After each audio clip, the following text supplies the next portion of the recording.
Sometimes you will need to add attribute to the existing electrical block. So to do that, you can go to the Edit Components panel and then in the Modify drop-down, choose Add Attribute.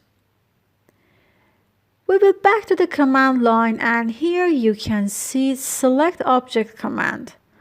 So I'm going to choose the object and then Add Attribute dialog box will be shown.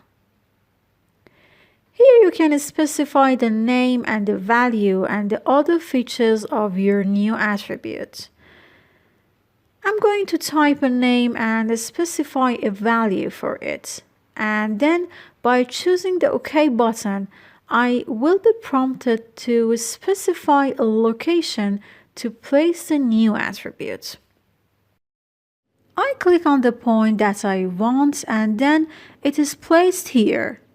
Now to show you the detail of this new added attribute, I'm going to select the attributes list Edit. And here you can see a list of names and the values which belong to each attribute. And the new attribute and its value here can be seen.